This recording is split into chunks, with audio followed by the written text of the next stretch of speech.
Thank you, Madam Speaker.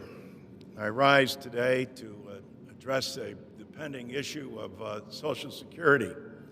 Madam Speaker, for you and the people in the audience, it might come as a shock that Social Security has not been adjusted in more than 54 years. What do I mean by that? Some would argue that, well, you know, Social Security was adjusted in 1982 under Tip O'Neill and Ronald Reagan and Bob Dole. Indeed, it was addressed, but Ronald Reagan wanted to privatize Social Security. Bob Dole, a Senate Republican, said, no, this is too important a program. So they agreed that what they do was keep the program intact under the assistance of Tip O'Neill, but they raised the age.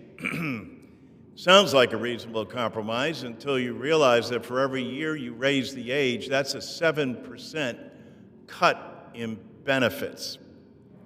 And so, in essence, back in 1982, there was a 14% cut in benefits. Today, we have a comprehensive proposal with regard to Social Security to help everybody across the board, including a 2% overall increase in Social Security. Again, something that hasn't been done since Richard Nixon was President of the United States. We also want to make sure that no one receives a below poverty level check from Social Security. Currently, more than 5 million of our fellow Americans, most, Madam Speaker, you'll find interesting, are women. And primarily because they were the caregivers and the providers at home, and when they were in the workforce, were making less than their male counterparts. No matter how you look at it, it's unfair and unjust. Social Security is the nation's #1 anti-poverty program for the elderly, and it's also the #1 anti-poverty program for children.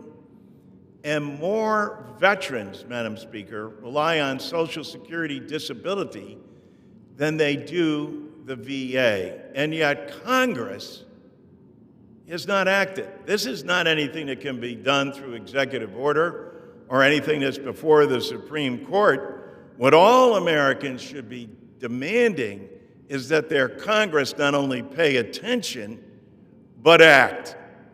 We have a proposal that does just that. It expands coverage across the board. It makes sure that no one can retire into poverty like more than 5 million current Americans do.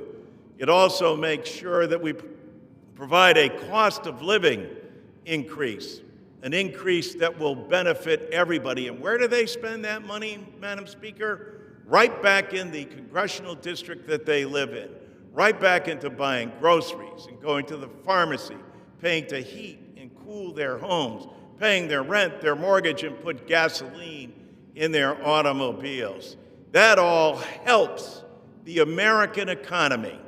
And during this time of inflation, it is not understandable why Republican-controlled House and Senate will not take up Social Security as the main issue facing the American people, including the best step forward during these times of inflation.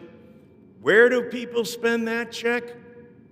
Right back in the communities they live in. That's the most important thing. And so, Madam Speaker, that's why I come to the floor today, to make sure that we're acting on Social Security, to make sure that all Americans understand how vital and important this is.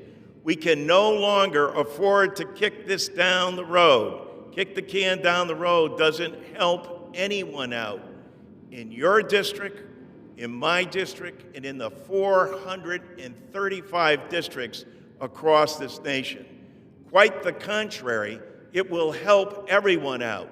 This is not about being a Democrat or Republican or an independent. This is about Americans, again, demonstrating the brilliance of Franklin Delano Roosevelt and what they had in mind to get us out of the Great Depression, We're still hanging on from the recession of 2008, 2009. So if people say it can't happen again, they're wrong. It can. Thank you for your support, Madam Speaker.